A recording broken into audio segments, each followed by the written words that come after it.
తప్పైపోయింది వినాయక, ఒక్కసారి క్షమించు. ఏమైందిరా? ఓసారి అక్కడ చూడు. విగ్రహాలు అమ్మేవాడు పడుకున్నాడు. అందుకే ఈ విగ్రహాన్ని దొంగతనం చేస్తున్నాం. ఏంటి విగ్రహాన్ని దొంగతనం చేస్తున్నామా? ప్రతి దానికి అరిస్తే మింగుతా.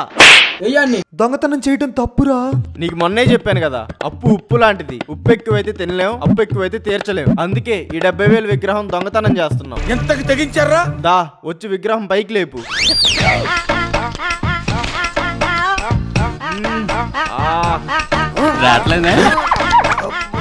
ఏంట్రా విగ్రహం కదలట్లేదు? ఈ పనుల్లో కనిపించలేదు. వినాయకుడు కదలాలంటే ఒకటి అనాలి మామ. ఏంటది? జై బోలో గణేష్ మహారాజ్ కే, జై బోలో గణేష్ మహారాజ్ కే జై. ఖతం. ఎవర్రా అది?